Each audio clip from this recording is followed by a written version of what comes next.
Bismillahirrahmanirrahim. Assalamualaikum warahmatullahi wabarakatuh. Kenalkan, nama saya Rizky Alia Pasron dengan NIM S1 S124 015.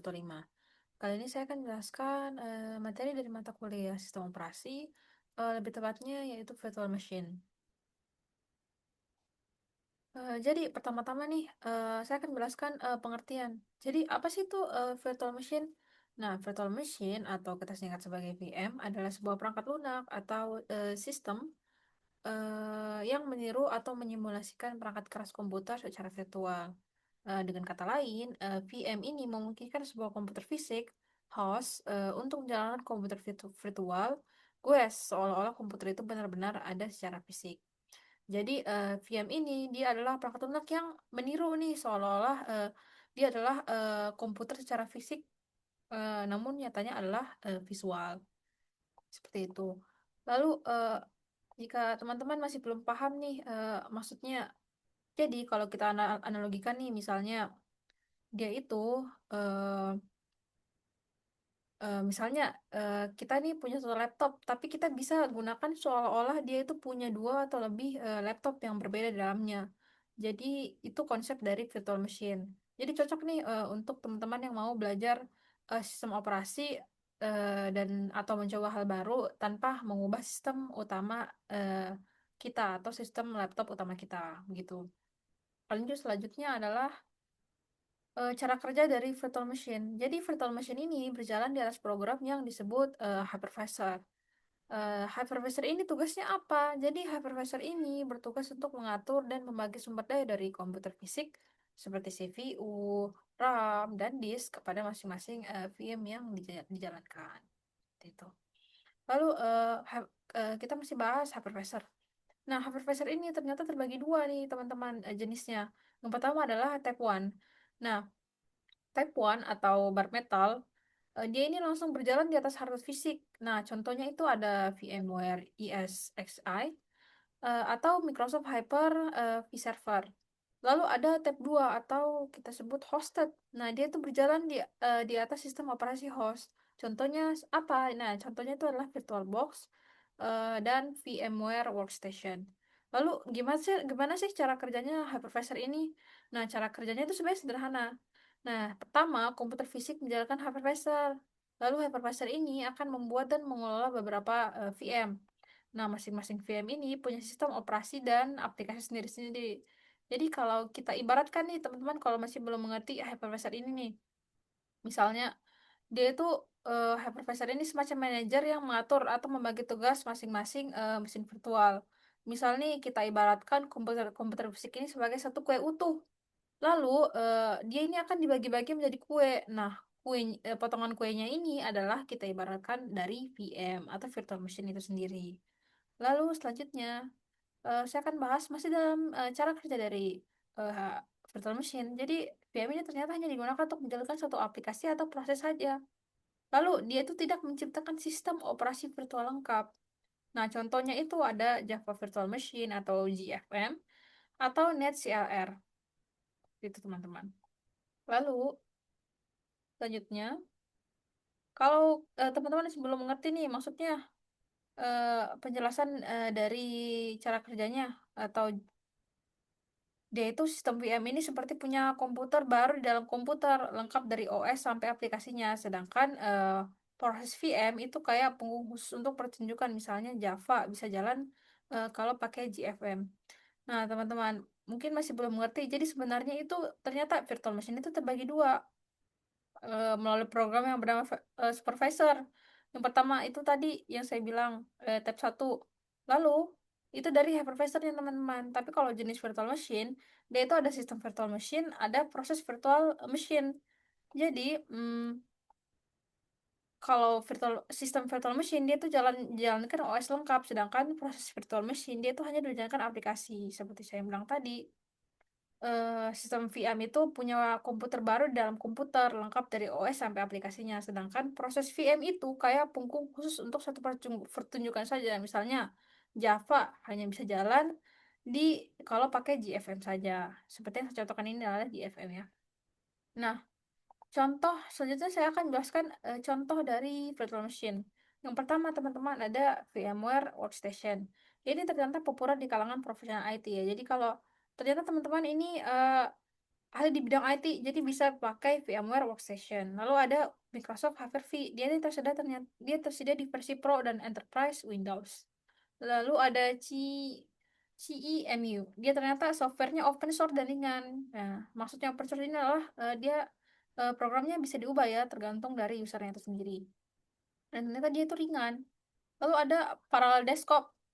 Dia ini khusus untuk pengguna macOS teman-teman. Jadi teman-teman kalau ternyata memakai eh, macOS atau Apple ya, bisa pakai Parallel Desktop. Lalu ada Java Virtual Machine. Nah, seperti yang saya sebut tadi ya, dia ini Java Virtual Machine. Dia ini digunakan untuk menjalankan aplikasi Java. Lalu kita bahas kelebihan dan kekurangan dari virtual machine. Nah, oh ternyata kelebihannya itu fleksibel dan efisien. Ternyata kelebihan dari virtual machine dia itu ternyata fleksibel dan efisien, teman-teman. Lalu selanjutnya ada aman. Ternyata VM ini terjamin aman ya. Lalu dia itu hemat biaya dan dia ini bisa snapshot dan cloning. Lalu dia ini bisa multi-platform. Nah, jadi saya akan jelaskan masing-masing per poin ya. Jadi maksudnya dari fleksibel dan efisien. Nah, dengan VM ini kamu bisa menjalankan beberapa sistem operasi, misalnya Windows, Linux, macOS di satu komputer. Jadi ini mempermudah belajar atau bekerja lintas platform tanpa butuh bayar perangkat. Lalu aman. Nah, aman ini maksudnya kesalahan di dalam VM tidak mempengaruhi komputer utama. Jadi kalau ada nih error tidak mempengaruhi komputer atau laptop utama kita, guys. Jadi kalau kamu eksperimen dan terjadi crash, OS utama tetap aman. Lalu hemat biaya. Daripada nih kita capek-capek beli 3 komputer atau 3 operasi untuk 3 sistem operasi yang berbeda. Jadi kita cukup pakai VM aja dan jalankan 3 VM. Jadi cocok untuk lab atau mahasiswa dengan budget terbatas. Jadi daripada nih kita capek-capek beli, cukup pakai 3 VM aja untuk 3 komputer. Lalu snapshot dan cloning. Jadi ternyata VM ini bisa disimpan dalam kondisi tertentu. Kalau ingin kembali ke titik awal, misalnya nih sebelum uji coba, tinggal restore aja snapshotnya. Ini seperti tombol undo untuk seluruh sistem. Lalu ada multi-platform. Maksudnya apa? Maksudnya ini adalah cocok untuk developer yang ingin menguji aplikasi di berbagai OS. Misalnya nih kita bikin aplikasi Android di Linux. Lalu kita mau tes jalan di Windows. Nah, semua itu ada di dalam satu laptop. Jadi kita nggak perlu lagi nih capek-capek punya banyak device untuk kerja satu project. Cukup VM ini aja. Tapi ternyata dari kelebihan yang kita dengar, yang saya barusan bilang, ternyata ada kekurangannya. Jadi semua kelebihan pasti ada kekurangan. Yang pertama ada, yaitu memakan banyak sumber daya. Ternyata VM ini butuh RAM dan CPU yang besar. Kalau laptop kamu pas-pasan, jadi bisa lemot atau crash. Jadi teman-teman walaupun memudahkan, kita tidak perlu beli 3 laptop, tapi kita ini tetap harus menyediakan laptop yang mumpuni. Jadi kalau kita butuh nih, jadi kita harus butuh RAM dan CPU yang besar. Tapi tetap kan, itu istilahnya bisa dibilang kita ini investasi. Tinggal pilih satu laptop yang mumpuni, tapi kita bisa pakai seolah-olah dia ini 3 laptop dengan VM ini. Jadi hati-hati untuk teman-teman yang punya laptop mungkin spesifikasinya agak kurang baik, nah dia itu bisa lemot atau crash laptopnya. Lalu performanya lebih rendah. Nah, karena VM ini berjalan di dalam sistem lain, jadi kecepatannya tidak sebaik komputer fisik langsung. Jadi aplikasi berat ini akan terasa lebih lambat. Ya, jadi itu kekurangannya. Walaupun bisa menggunakan ya satu laptop saya, ternyata dia ini bisa ternyata dia performanya lebih lambat daripada secara komputer fisik. Lalu dia itu konfigurasi VM ini bisa membingungkan bagi pemula.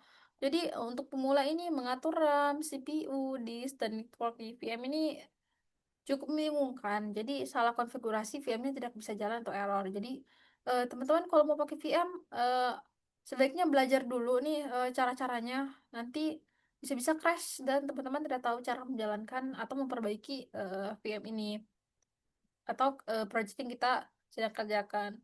Lalu dia ternyata tidak cocok untuk gaming, teman-teman. Jadi game atau aplikasi grafis tinggi seperti desain 3D atau rendering biasanya butuh GPU langsung. VM ini sulit mengakses GPU secara penuh, jadi performanya kurang. Jadi misalnya teman-teman ini ternyata eh, mau desain 3D atau rendering atau membuat animasi, jadi gak cocok ya untuk pakai VM ini karena ya gitu sulit mengakses GPU secara penuh. Jadi performanya tuh nggak full kayak laptop fisik seperti itu. Lalu ada keterbatasan akses hardware. Jadi beberapa perangkat keras seperti kamera, printer, USB board, atau GPU eksternal ini tidak bisa diakses langsung atau VM. Atau bisa sebenarnya, tapi te- atau perlu pengaturan khusus. Jadi tidak bisa diakses atau ternyata di beberapa versi bisa perlu pengaturan khusus. Seperti itu. Lalu selanjutnya adalah kesimpulan. Nah, kita sudah sampai di kesimpulan nih teman-teman. Ternyata secara kurang lebih eh, VM seperti itu ya. Jadi ternyata VM ini berguna untuk teman-teman yang punya keterbatasan budget. Jadi kalau mau pakai VM sangat cocok untuk teman-teman. Jadi VM ini sangat bermanfaat untuk edukasi, testing, dan pengembangan software. Walaupun meski ada keterbatasan, manfaatnya sangat besar di era digital saat ini. Jadi dengan berkembangnya teknologi, ternyata teman-teman ini bisa bisa pakai VM untuk membantu teman-teman nih untuk kuliah atau mungkin ada kerja sampingan atau project. Jadi oh ternyata ini berguna banget ya, seperti itu. Jadi kesimpulannya ini virtual machine ini sangat sosinya cerdas lah di bidang IT. Jadi dengan pemahaman yang baik, jadi kalau teman-teman paham nih cara kerjanya, bisa dimanfaatkan secara maksimal seperti itu. Nah, selanjutnya saya akan menjelaskan instalasi VirtualBox ya di selanjutnya. Oke. Ke saya akan memberikan instruksi untuk mendownload virtual machine dan yang saya gunakan adalah VirtualBox. Jadi saya akan memberikan instruksi untuk ini melakukan instalasi VirtualBox. Nah, pertama-tama teman-teman download dulu di link berikut ya VirtualBox-nya. Lalu ada file ISO Windows 10. Jadi tergantung teman-teman ya mau menggunakan Windows 10 atau 11. Di sini saya menggunakan Windows 10. Jadi bisa diunduh resmi dari Microsoft ya. Dan disarankan teman-teman memiliki RAM minimal 4 GB dan disarankan itu 8 GB ya agar lancar dan tidak terjadi crash. Lalu ini sama ya download dan install VirtualBox. Lalu kita klik Windows House install seperti biasa, klik next ya sampai bisa install dan finish. Nah, kalau teman-teman bingung nih gimana downloadnya terlebih dahulu, nanti saya akan tunjukkan. Nah, ini teman-teman contoh tempat download dari VirtualBox-nya ya.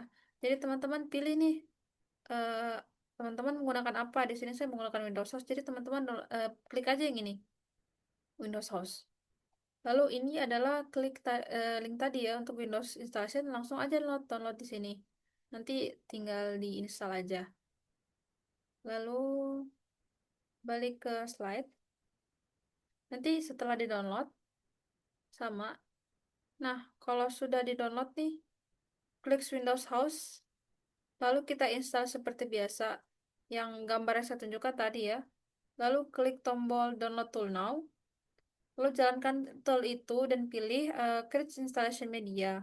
Nah, kita pilih file ISO tadi, bukan langsung ke USB ya. Lalu tunggu proses selesai. Nah, file ISO Windows-nya ini siap dipakai. Lalu untuk VirtualBox. Nah, untuk virtual machine di VirtualBox ini kita bukan tadi kita sudah install ya. Kita buka dulu VirtualBox-nya, lalu kita klik new. Nah, di sini teman-teman isi nama VM. Nah, teman-teman namakan Windows 10 VM. Type-nya apa? Microsoft Windows. Versionnya Windows 10 64 bit. Jadi, teman-teman pilih aja sesuai dengan yang di sini nanti pas install. Lalu kita atur spesifikasi VM-nya, teman-teman. Nah, di RAM-nya ini teman-teman minimal 2 GB. Tapi rekomendasinya 4 GB kalau laptop teman-teman kuat. Nah, hard disk ya. Untuk hard disk, kita pilih Create a Virtual Hard Disk Now. Nah, formatnya itu PDI. Allocation-nya kita pilih Dynamically Allocated. Nah, ukurannya itu 50 GB. Nah, untuk pasang file ESO ke VM itu gimana? Nah, yang pertama teman-teman klik VM yang teman-teman buat, lalu klik setting. Nanti teman-teman pilih menu storage nih, lalu klik empty. Nah, di bagian kanan nanti klik icon CD, choose a dash file. Lalu pilih ESO Windows 10 yang teman-teman download tadi, lalu klik OK. Nah, teman-teman bisa jalankan dan install Windows yang teman-teman sudah install tadi. Nanti klik tombol Start di VM. Nah, ikuti proses instalasi Windows-nya. Nanti teman-teman pilih bahasa dan klik Install Now. Nanti kalau teman-teman belum punya serial number-nya, teman-teman bisa lewati. Lalu bisa pilih versi Windows, Home atau Pro. Nanti teman-teman custom install Windows Only. Nanti pilih, nanti pas bagian pilih di virtual yang muncul nanti teman-teman tekan next. Nah, tunggu proses instalasi selesai dan bisa di restart otomatis. Nah, begitu tuh teman-teman. Teman-teman bisa sesuaikan ya nanti pas di download karena prosesnya ini sangat lama apalagi loadingnya. Jadi saya nggak bisa langsung nunjukin. Nah, setelah Windows selesai diinstal, nah teman-teman bisa melihat tampilan seperti laptop biasa di dalam jendela VirtualBox. eh, Windows ini teman-teman bisa jalankan install aplikasi dan kegiatan lainnya seperti normal. Tapi seperti yang saya bilang tadi, tidak disarankan untuk memainkan game ya teman-teman, apalagi game yang tinggi itu, karena bisa menyebabkan crash dan performanya itu tidak lancar seperti komputer fisik lainnya gitu. Jadi mungkin itu saja yang bisa saya jelaskan ya mengenai virtual machine dan juga instalasi dari VirtualBox. Jadi mohon maaf jika ada salah kata, kurang dan lebihnya mohon dimaafkan. Wabillahi taufiq wa hidayah. Wassalamualaikum warahmatullahi wabarakatuh.